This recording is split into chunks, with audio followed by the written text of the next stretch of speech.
Back to my YouTube channel, this is Fazal medical encyclopaedia. तो आज हम इस वीडियो में एक टॉपिक समझेंगे जिसको बोलते हैं एक्सटर्नल रेस्पिरेशन और इंटरनल रेस्पिरेशन, जो पल्मोनरी सर्कुलेशन और सिस्टमैटिक सर्कुलेशन का पार्ट है और कार्डियोवैस्कुलर सिस्टम का पार्ट है। अभी तक हम सीरीज और वीडियोस में बहुत सारी वीडियोस देख चुके हैं जो कार्डियोवैस्कुलर सीरीज से चली है। इसमें हम समझ चुके हैं कार्डियोवैस्कुलर सिस्टम क्या होता है, कार्डियोवैस्कुलर सिस्टम के कितने लेयर्स होते हैं, हार्ट में कितने चैम्बर्स होते हैं, हार्ट के कितने स्ट्रक्चर्स होते हैं, ये सब हम समझ चुके हैं। हार्ट का सर्कुलेशन भी समझ चुके हैं। जिसने ये सारी वीडियोस ना देखी वो जाके सबसे पहले वो वीडियोस देखिए ताकि ये वीडियो आपको समझ में आए और ये टॉपिक समझ में आए। तो जैसे थंबनेल आपने देखा होगा कि जो ऑक्सीजन होता है वो हमारे सेल के अंदर कैसे जाता है, ये है थंबनेल। थंबनेल मतलब ये क्यों, देखो ऑक्सीजन जैसे हम लोग, कभी सोचा है आपने कि हम लोग क्या ले रहे हैं, सराउंड वो पूरे एटमॉस्फेयर में नाइट्रोजन है, ऑक्सीजन है और भी अदर गैसेस है, CO2 वगैरह हैं। तो ये सारी गैसेस में ऑक्सीजन इतना ज़्यादा ज़रूरी क्यों हमारे सेल्स के लिए, और जो ऑक्सीजन हम लोग ले रहे हैं वो सेल तक आखिरकार पहुंचता कैसे है, किस चैनल के थ्रू पहुंचता है और किस सर्कुलेशन के थ्रू पहुंचता है, ये तो पता ही नहीं है हमें। तो ये पता होना चाहिए कि ऑक्सीजन हमारे हर एक सेल्स के अंदर कैसे पहुंचता है, ताकि हमारे शरीर को इतनी ज़्यादा एनर्जी कैसे मिल रही है, तो ये पता होना चाहिए। हमारा जो शरीर है वो खाने के बिना कितने दिन तक रह सकता है, कुछ महीनों तक रह सकता है।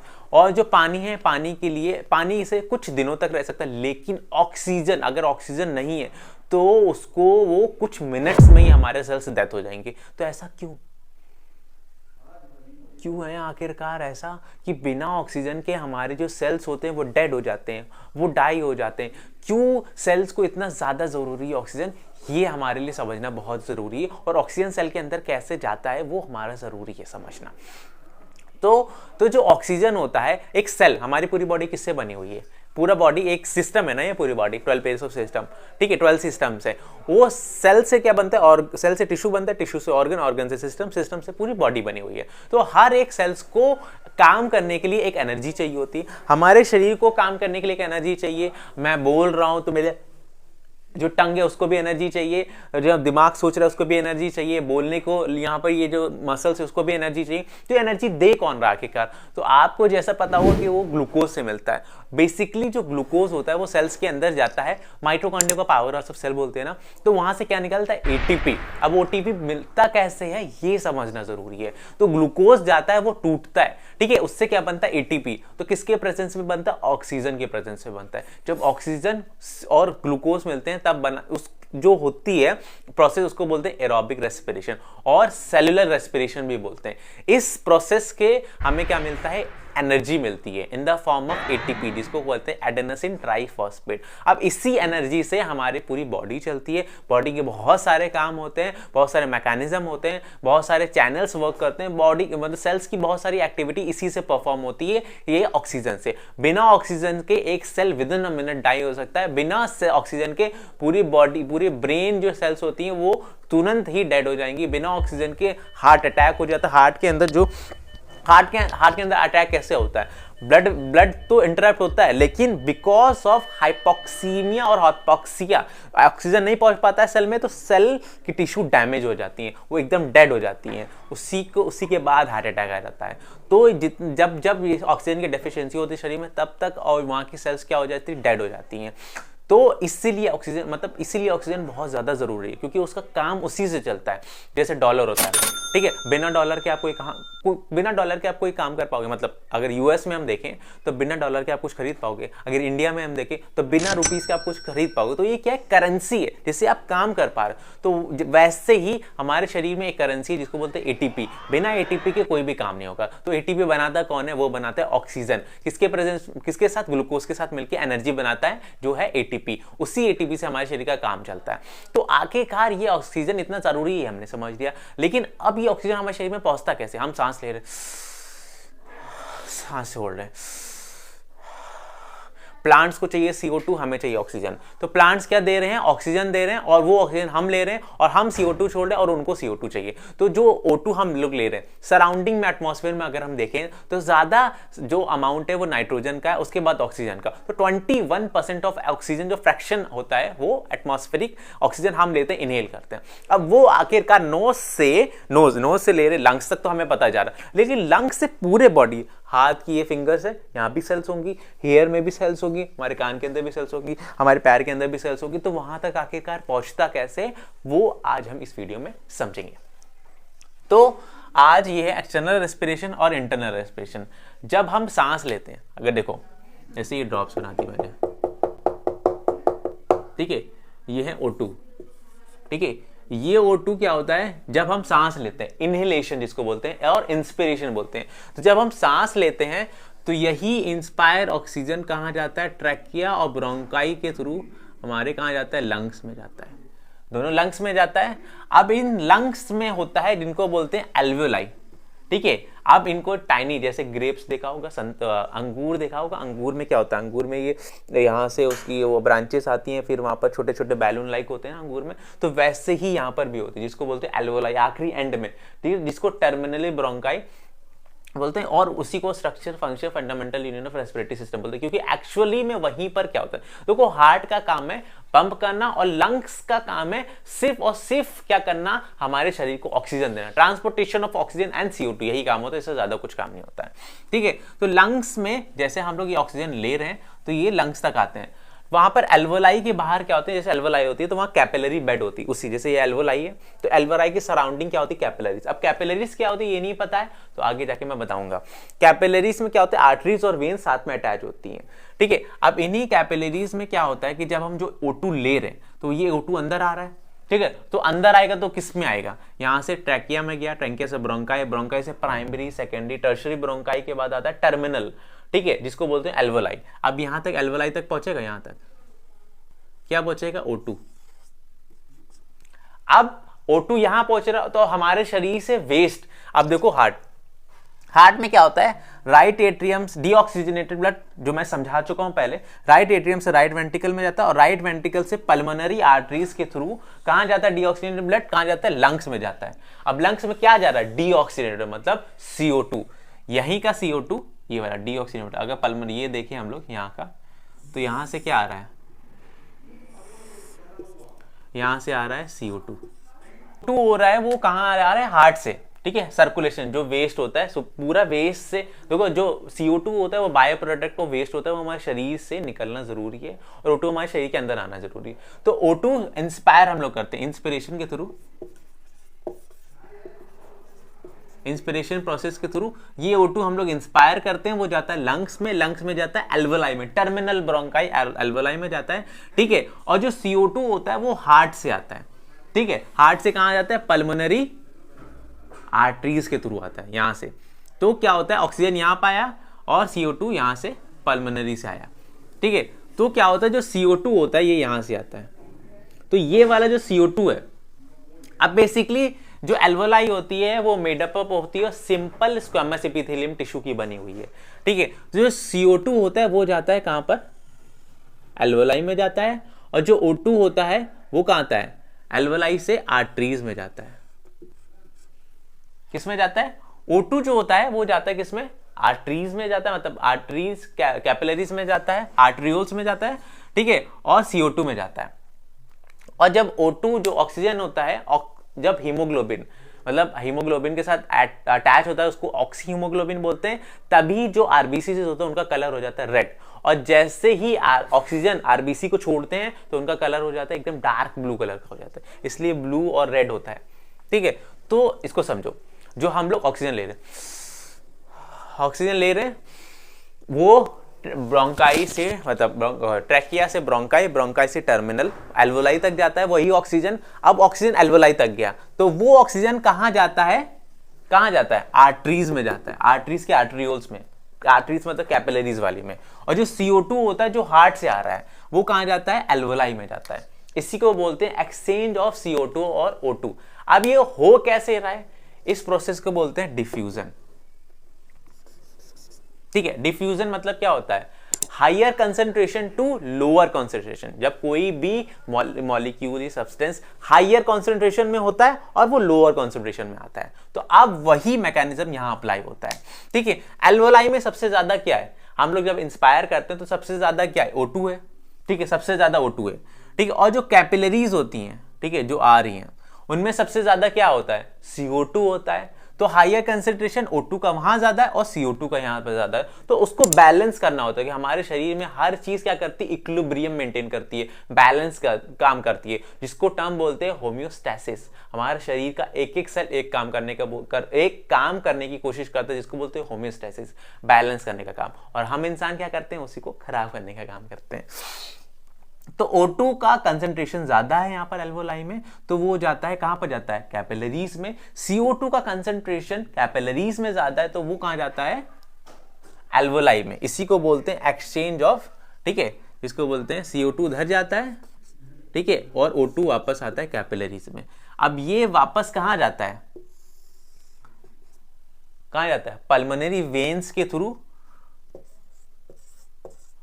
लेफ्ट एट्रियम में। अब लेफ्ट एट्रियम से लेफ्ट वेंट्रिकल, और लेफ्ट वेंट्रिकल में एओर्टा, और एओर्टा से पूरी बॉडी में, जिसको मैं समझा चुका हूं, पूरी बॉडी में जाता है। अब यहां पर आएगा इंटरनल रेस्पिरेशन। सबसे पहले एक्सटर्नल रेस्पिरेशन। एक्सटर्नल रेस्पिरेशन इसको क्यों बोल रहे हैं, ठीक है, क्योंकि ये लंग्स में हो रहा है, लंग्स से बाहर जाता है, ठीक है। अब हम इसमें क्या हो रहा है, जो CO2 जो कलेक्टेड था वो आया हार्ट में, हार्ट ने उसी CO2 को लंग्स में भेजा। अब वो क्या गया, लंग्स में गया, लंग्स से एल्वोलाई से। अब जब हम एक्सपायर करते हैं तो ये क्या होता है, कॉन्ट्रैक्ट होता है, ये कॉन्ट्रैक्ट होता है, जो सारी एल्वोलाई कॉन्ट्रैक्ट होती है, वो CO2 क्या होता है, यहां से कॉन्ट्रैक्ट होके CO2 यहां से ऐसे ऐसे ऐसे जाके लंग्स से एक्सपायर हो जाता है बाहर, जिसको बोलते हैं एक्सपीरेशन।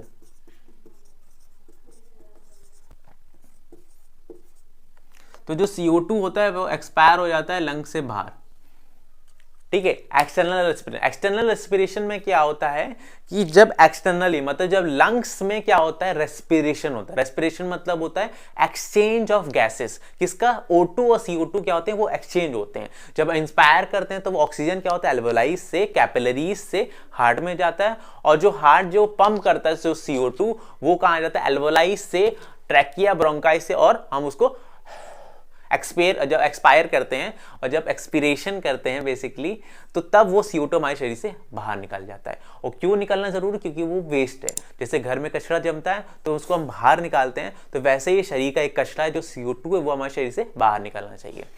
तो ये है एक्सटर्नल रेस्पिरेशन। समझ में आया कि नहीं। अब इस एक्सटर्नल रेस्पिरेशन के बाद इंटरनल रेस्पिरेशन। अब जो ऑक्सीजन, अब हम क्या देख रहे थे इस वीडियो में, हम देख रहे हैं कि ऑक्सीजन हमारे सेल तक कैसे पहुंचता है। अभी तक क्या हुआ कि वो रेस्पिरेटरी, हमने मुंह से सांस लिया, वो गया लंग्स में, अब लंग्स से वो कहां गया, हार्ट में गया, यहां से यहां तक पहुंचे, अभी सेल तक पहुंचते हैं। तो वो ऑक्सीजन कहां गया, यहां पर आ गया, ठीक है, ऑक्सीजन जिसको बोलते हैं oxygenated blood. Deoxygenated blood right part में होता है और ऑक्सीजनेटेड ब्लड लेफ्ट पार्ट में होता है। ऑक्सीजनेटेड ब्लड में क्या होता है, ऑक्सीजन होता है, इसलिए ऑक्सीजनेटेड ब्लड बोलते हैं। अब ये ऑक्सीजन यहां से लेफ्ट एट्रियम से लेफ्ट वेंट्रिकल, एओर्टा से हमारी पूरी बॉडी में जाएगा। अब पूरी बॉडी में जैसे यहां पर आर्टरीज, राइट सबक्लेवियन आर्टरी से ये ब्रैकियल, अल्नर रेडियल और पाल्मर में जाएगा, ठीक है, आर्टरियोल्स में जाएगा, पाल्मर, कैपिलरी। छोटी छोटी जब आर्टरीज होती हैं, आर्टरीज जब डिवाइड होती हैं, देखो ये मोटी आर्टरी होती है, जब पतली आर्टरी बनती तो आर्टरियोल्स बनते हैं, जब और पतली आर्टरीज हो जाती है उसको बोलते हैं कैपिलरीज, ठीक है। तो जैसे रेड है, ये रेड आखिरी एंड ऑफ आर्टरीज है, और ये वेन का आखिरी एंड है, एक दूसरे के साथ अटैच हो जाती है, इसको अनास्टोमोसिस बोलते हैं, ठीक है। अब इनमें क्या होता है, एक्सचेंज ऑफ क्या होता है, न्यूट्रिशन होता है और एक्सचेंज ऑफ गैसेस होता है। जैसे एक्सचेंज ऑफ गैसेस हो रहा था यहां पर, वैसे एक्सचेंज ऑफ गैसेस यहां पर भी। कंसंट्रेशन ग्रेडियंट के हिसाब से कि जहां पर हायर कंसंट्रेशन होगा और लोअर कंसंट्रेशन होगा तो वो उसको बैलेंस करने की कोशिश करता है, वही यहां पर भी होता है। अब क्या हो रहा है कि जो CO2 था, मतलब O2 था, हमारे कैपिलरीज के थ्रू आया था ना, यहां पर आर्टरीज के थ्रू, तो यहां पर O2 ज्यादा है, O2 ज्यादा है ना, और कहां पर O2 यहां पर ज्यादा है और यहां पर O2 कम है, यहां ज्यादा है और यहां पर, तो ये O2 कहां जाता है, सेल में जाता है, ठीक है। और सेल में अभी सेल में क्या है, वेस्ट प्रोडक्ट क्या है, CO2 है, सेल में वेस्ट प्रोडक्ट है CO2, तो यहां का CO2 जो होता है वो जाता है वेन्स में, क्यों, क्योंकि यहां पर कंसंट्रेशन कम है, ठीक है। तो जो O2 होता है, बेसिकली जो O2 है वो सेल के अंदर जाता है, और जो CO2 होता है वो कहां जाता है, मतलब सेल के अंदर जाता है, जो CO2 होता है वो सेल से बाहर निकल के कहां जाता है, कैपिलरीज में जाता है। अब इसको समझना है यहाँ पर कि क्या हो रहा है कि जो आर्टीरियल एंड है उसमें ऑक्सीजन का कंसंट्रेशन ज्यादा है, क्योंकि हम ऑक्सीजन इंस्पायर कर रहे थे, ये ऑक्सीजनेटेड ब्लड है, यहाँ पर CO2 नहीं, ऑक्सीजनेटेड ब्लड है, ऑक्सीजन का कंसंट्रेशन ज्यादा है, और यहाँ पर क्या हुआ है, सेल में ऑक्सीजन का कंसंट्रेशन कम है, तो O2 यहां से इसको बैलेंस करने की कोशिश करता है, जिसको बोलते हैं डिफ्यूजन। तो O2 यहां से कहां जाता है, सेल्स में, ठीक है। अब सेल में CO2 का कंसंट्रेशन ज्यादा होता है क्योंकि वो वेस्ट है, और यहां पर कम होता है कैपिलरीज में, तो वो CO2 यहां पर जाता है। तो यहां पर भी क्या हो रहा है, एक्सचेंज ऑफ गैस हो रहा था, और साथ ही साथ न्यूट्रिशन का भी एक्सचेंज यहीं पर होता है, ठीक है। तो अब बेसिकली जो O2 हमने इनहेल किया था रेस्पिरेशन में, वो कहां गया, हार्ट में, हार्ट ने कॉन्ट्रैक्ट किया, ब्लड आया कैपिलरीज में, अब कैपिलरीज में जो ऑक्सीजन था वो पहुंचा सेल तक के।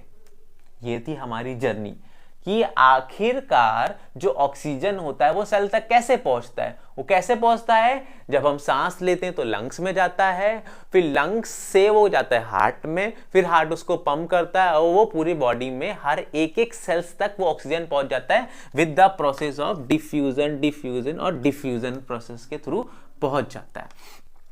तो एक्सटर्नल रेस्पिरेशन में लंग्स में क्या हो रहा था, एक्सचेंज ऑफ गैसेस हो रहा था। इंटरनल रेस्पिरेशन में टिश्यू लेवल पे, ठीक है, टिश्यू, हर एक बॉडी के टिश्यू लेवल पे क्या हो रहा है, रेस्पिरेशन हो रहा है, तो इसलिए इसको एक्सटर्नल रेस्पिरेशन बोलते हैं। और इंटरनल रेस्पिरेशन दोनों में क्या हो रहा था, एक्सचेंज ऑफ गैसेस, मतलब कंसंट्रेशन बैलेंस करना है, जहां पर कंसंट्रेशन ज्यादा होता है तो वो लो कंसंट्रेशन में आता है ताकि वो बैलेंस हो जाए। जैसे यहां पर था कि O2 का कंसंट्रेशन एल्वोलाई में ज्यादा था तो वो आर्टरीज में गया, अब CO2 का कंसंट्रेशन कैपिलरीज में ज्यादा था तो वो एल्वोलाई में गया। एक्सचेंज ऑफ गैसेस, ठीक, एक्सचेंज ऑफ गैसेस कैसे बनाओगे, ये से यहाँ जो CO2 हो गया वो इधर गया, ऑक्सीजन इधर गया, ये O2 और CO2। अगर हम लोग नीचे देखेंगे तो नीचे देखेंगे तो वही होगा। अब यहाँ पर क्या हो, जो O2 थे वो सेल्स में जा रहे थे, और जो CO2 थे वो कहाँ जा रहे थे, कैपिलरीज में, उसी का उल्टा, सेम वही एक्सचेंज ऑफ गैसेस, इसी को बोलते हैं एक्सचेंज। देखो एक्सचेंज हो रहा है ना, एक जा रहा है,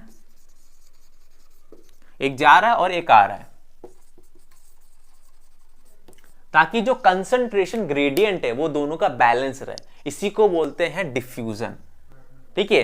तो इसी प्रोसेस के थ्रू, डिफ्यूजन प्रोसेस के थ्रू जो ऑक्सीजन हम इंस्पायर कर रहे थे, जो हम ऑक्सीजन इंस्पायर कर रहे हैं वो लंग्स से जाता है एल्वोलाई में, एल्वोलाई से जाता है हार्ट में, हार्ट उसको पंप करता है, वो जाता है कैपिलरीज में, और वो ऑक्सीजन पहुंचता है सेल तक फाइनली। अब सेल उसको यूज करता है, क्या बनाता है, ग्लूकोज के साथ एनर्जी बनता है जिसको बोलते हैं ATP। अब उसी ATP से क्या होता है, सेल का काम चलता है, सेल को फ्यूल, जैसे गाड़ी को फ्यूल चाहिए तो वैसे सेल को भी एक फ्यूल चाहिए जो है ATP, ताकि वो अपना काम कर पाए प्रॉपर। तो समझ में आया कि नहीं कि हमारे बॉडी में जो ऑक्सीजन होता है वो सेल तक पहुंचता कैसे है आखिरकार। नहीं समझ में आया तो फिर से देखो जाके, बड़ी अच्छी बात कही आप, फिर से शुरू से इस वीडियो को देखो कि ऑक्सीजन कैसे हम इनहेल करते हैं, कैसे डिफ्यूजन के थ्रू अब पहुंचता है ऑक्सीजन हमारे हार्ट में, फिर हार्ट से वो कैसे पहुंचता है टिश्यूज में। समझ में आया? जल्दी से इसका स्क्रीनशॉट ले लीजिए कि हमें कैसे ऑक्सीजन जो होता है हमारे सेल तक पहुंचता है। तो अगर ये समझ में आया कि ऑक्सीजन जो हमारे सेल तक कैसे पहुंचता है, एक्सटर्नल रेस्पिरेशन और इंटरनल रेस्पिरेशन अगर समझ में आया तो इस वीडियो को लाइक करना ना भूलें, जो सब्सक्राइब बटन को दबाएं और बेल आइकन को जरूर दबा दें ताकि जो भी आने वाली वीडियो होंगी उसकी नोटिफिकेशन आपको मिलती रहे। राधे राधे।